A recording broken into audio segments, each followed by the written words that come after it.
According to a source, Donnovan Hill has died at age 18. Hill was the California teenager who led to increased safety protections and regulations for young football players after an injury left him paralyzed.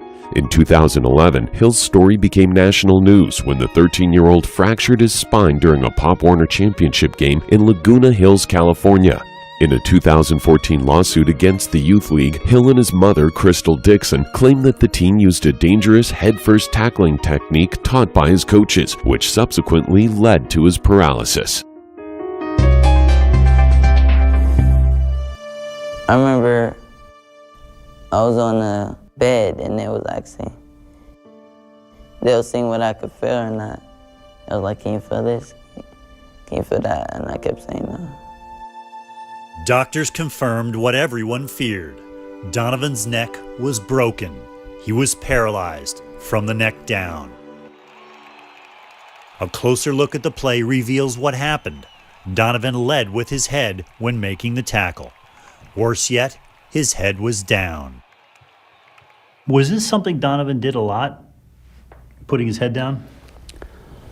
Unfortunately, yeah. Donnovan was our player that just seemed to come in a lot like that. And I'll be honest, I would say things like, you keep hitting like that, you're going to end up in a goddamn wheelchair. Throughout the season, Donnovan consistently led with his head when trying to make a tackle, a dangerous technique banned by Pop Warner and other organizations all the way up to the NFL. Where did you learn that technique?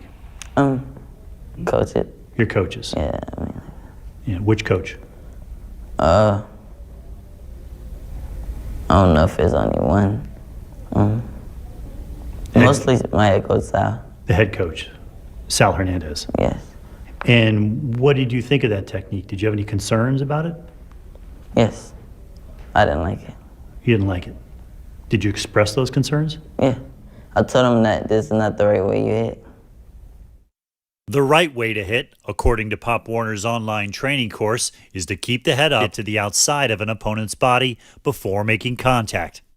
Hernandez denies teaching bad technique. I can't imagine a coach ever telling his kid, go out there and spear him. Right. Hit him with your head down. That's football 101. Keep your head up. But Pop Warner rules ban not just spearing, launching at an opponent with the top of the helmet. They also ban face tackling with the forehead, a technique that Hernandez and his coaches did promote. Donnovan says he raised his concerns about head-first tackling in a one-on-one hitting drill early last season when a teammate used his head as a weapon. I told the coach that I'm going to get hurt like this. Like, I don't want to. This is not the right thing to do. And they just told me to, stop whining. And they sent me to the back. Do you recall that situation? No. At all? No. You don't recall any situation where a kid was leading with his head and Donnovan complained and you said, Donnovan, stop complaining? No, I don't recall a conversation like that happening. Coach Sal said he didn't remember that particular situation, wasn't sure if he was there. Yeah, he was. He was there? Yeah. And he was yelling at Donnovan? Yeah. And what was Coach Sal telling Donnovan? Same thing as all the coaches, get back in line, stop being scared. Assistant coach Manny Martinez confirmed the incident. I know the exact moment. We have this kid, he goes in to hit Donnovan, and Donnovan kind of backs out. And we're saying, what are you doing? Go hit. There's your hitting drills, you got to go. He's saying he's hitting with his head. It's like, no, he's not hitting with his head, he's hitting with his forehead. That's kind of where you're supposed to hit if you're going head up. And after that, I just started hitting with my head because that's what they told me to do. As a head coach, Hernandez was required to pass Pop Warner's online training course. Assistant coaches like Martinez aren't even required to review the materials, and he says he never did. So how do you know about tackling?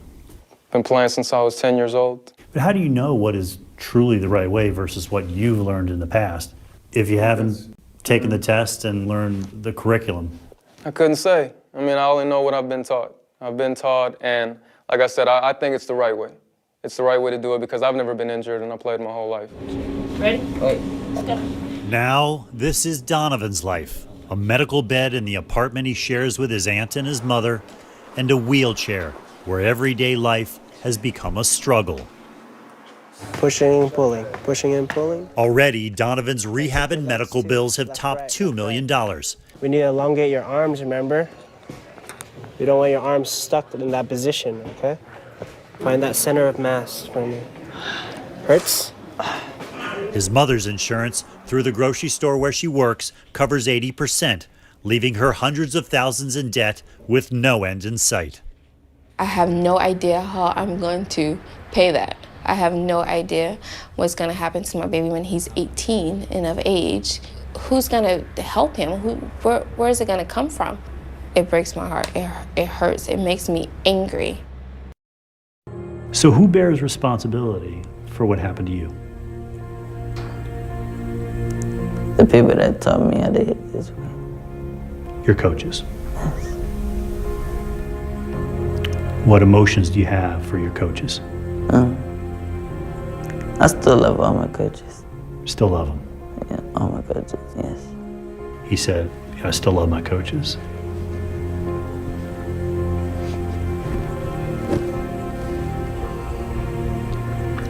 How does it make you feel? I love him,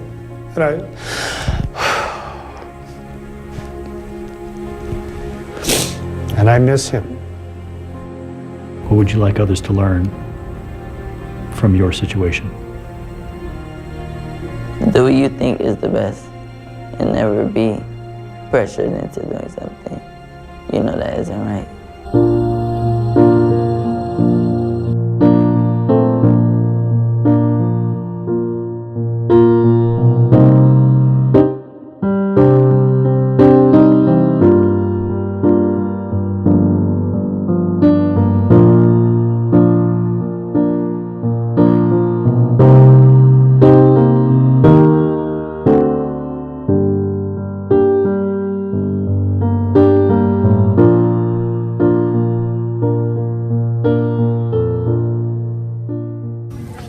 In today's football climate, coaches not only have to be concerned about protecting their players from brain, neck, and spinal cord injuries, they also have to be concerned about protecting themselves from litigation that results from those types of injuries. With the recent out-of-court settlements of National Pop Warner for the suicide of a 25-year-old former Pop Warner player, and the out-of-court settlement for the paralysis suffered by Donnovan Hill, is a clear indication that courts are now aware of what injurious instruction is and what is not injurious instruction is. So you as a coach have to protect, like I said, not only your players, but you have to protect your family, your home, and anything that you have of value from potentially being taken from you as a result of a lawsuit. That's why you need a standard of care to protect you.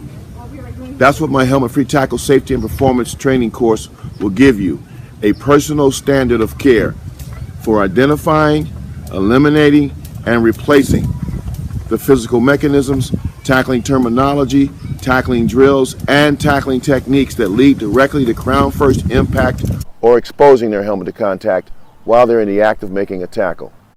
Anytime you put your head and your rear end on the same level, you're exposing your crown.